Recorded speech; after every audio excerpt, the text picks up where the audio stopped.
ভারত পাকিস্তান সংঘাতের কারণে অনির্দিষ্টকালের জন্য স্থগিত করা হল চলতি আইপিএল। শুক্রবার বিসিসিআই এর এক জরুরি সভায় আসে এই সিদ্ধান্ত। ভারত সরকারের পরামর্শে নেওয়া হলো এমন পদক্ষেপ। এদিকে বিদেশি ক্রিকেটারদের আপত্তিতে পিএসএল এর বাকি ৮ ম্যাচ আরব আমিরাতে সরিয়ে নিয়েছে পাকিস্তান ক্রিকেট বোর্ড। পাক ভারত সংঘাত কিংবা উত্তেজনাকর পরিস্থিতিতে আতঙ্কে দুই দেশের সর্বসাধারণ। বাতাসে বারুদের গন্ধ। এই যুদ্ধের শেষ কোথায় তা জানে না কেউই, তবে এর প্রভাবটা বেশ ভালোভাবেই পড়েছে ক্রীড়াঙ্গনে। বিশেষ করে পাকিস্তান সুপার লিগ আর ইন্ডিয়ান প্রিমিয়ার লিগে এসেছে বড় ধাক্কা।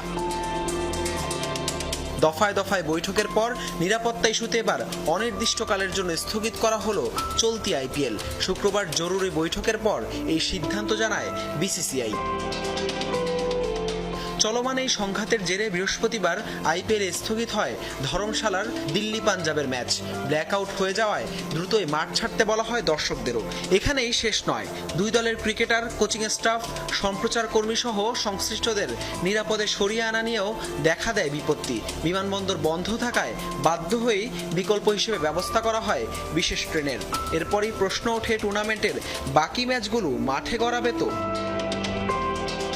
আইপিএল এর বিদেশি খেলোয়াড়রা ভারতে অবস্থান করাটা নিরাপদ মনে করছেন না। যত দ্রুত সম্ভব দেশে ফিরতে চান তারা। গণমাধ্যমে আসে এমন খবরও, তাতেই আইপিএল এর ভবিষ্যৎ নিয়ে দেখা দেয় শঙ্কা। এরই প্রেক্ষিতে জরুরি বৈঠকে সরকারের পরামর্শে আইপিএল এর বাকি অংশ স্থগিতের সিদ্ধান্ত নিয়েছে বিসিসিআই। এদিকে পাক ভারত যুদ্ধের প্রভাবে ইতিমধ্যেই পিএসএল এর বাকি ৮ ম্যাচ সরিয়ে নেওয়া হয়েছে আরব আমিরাতে। বৃহস্পতিবার রাওয়ালপিন্ডি স্টেডিয়াম এলাকায় ড্রোন হামলায় স্থগিত করা হয় পিএসএল ম্যাচ। দ্রুতই জরুরি বৈঠক ডাকে পাকিস্তান ক্রিকেট বোর্ড। বিদেশি ক্রিকেটারদের আপত্তিতে রাতেই সিদ্ধান্ত আসে টুর্নামেন্টের বাকি অংশ স্থানান্তর হবে আরব আমিরাতে। শিগগিরই জানিয়ে দেওয়া হবে নতুন সূচি, নিশ্চিত করে পিসিবি। হাসান আল মারুফ, যমুনা স্পোর্টস।